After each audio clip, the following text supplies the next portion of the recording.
చంద్రబాబు ఎంత అబద్ధాలు కోరో చెప్పాను నేను. ఎందుకంటే నాకంటే అనుభవం ఇంకెవరికి ఉంటుంది.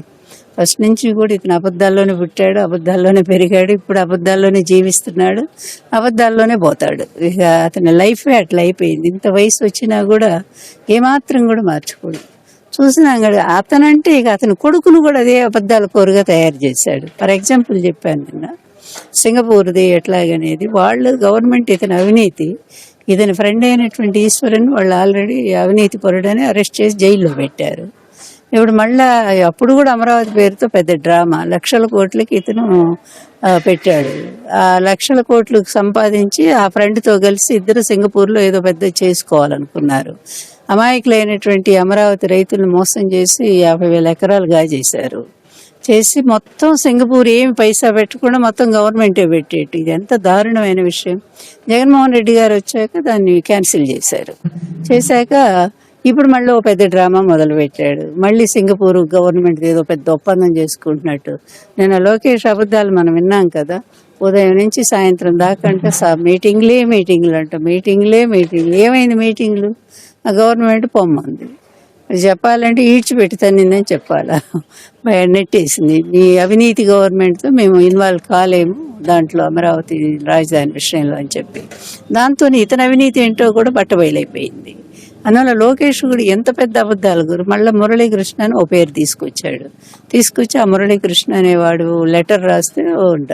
మరి ఇంత పెద్ద సీనియరు, మీ నాన్న ఇంత పెద్ద విజనరీ, నువ్వు గొప్పలు చెప్తా ఉన్నావు కదా, అంత గొప్ప నాయకుడి మాట కాదని ఒక చిన్న లెటర్ పోతే సింగపూర్ గవర్నమెంట్ దాన్ని రిజెక్ట్ చేస్తారా? అంటే అక్కడ ఎంత పెద్ద అవమానమే కదా. మీ నాన్న అసలు వాళ్ళు ఒప్పుకోలేదనేదే కదా. అందువల్ల వాళ్ళ అబద్ధాల ద్వారా వాళ్లే నిజాలు బయట పెట్టుకుంటా ఉన్నారు. అదే ఫస్ట్ నుంచి ఎన్టీఆర్ను కూడా అలాగే మోసం చేశారు. పార్టీలోకి అట్లాగే వచ్చారు. అతను మొదటి నుంచి సీఎం అనేటువంటి పదవి మీదే కన్నేశాడు. దానికోసం ఎన్నో విధాలుగా తర్వాత నన్ను ఉపయోగించి రాజ్యాంగేతర శక్తిగా వ్యవహరించి నా పేరుని వాళ్ళ మీడియా ఫస్ట్ నుంచి ఇతను చేసింది ఏంటంటే ఒక మీడియాను తయారు చేసుకున్నాడు. ఈనాడు కూడా ఎన్టీఆర్ అంటే వ్యతిరేకం. ఎందుకంటే ఆయన అడిగిన కోరికలు ఈయన తీర్చలేదు. ల్యాండ్స్ అడిగితే ఎన్టీఆర్ ఒప్పుకోలేదు. ఆ విధంగా శత్రువు అయ్యాడు.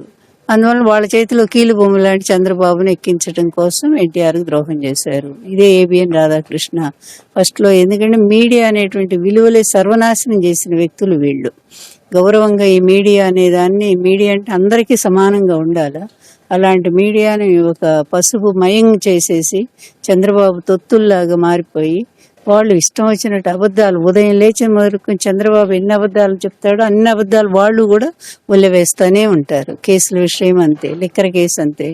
ఇప్పుడు జగన్మోహన్ రెడ్డి గారు అసలు అది గవర్నమెంటే అమ్మిస్తే కేసు ఎలా ఉంటుంది?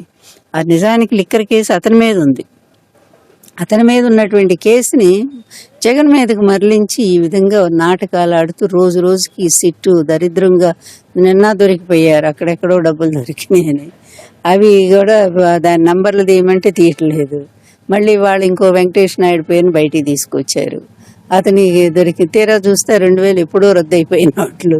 ఇలా ఎక్కడికక్కడ వాళ్ళ పాపాలు బయటపడుతూనే ఉన్నాయి. అంటే ఎంత అబద్ధాల కోర్లు జగన్మోహన్ రెడ్డి గారిని ఇరికించడానికి వీళ్ళు ఎన్ని రకాల నాటకాలు ఆడుతున్నారంటానికి ఇవన్నీ సాక్ష్యం.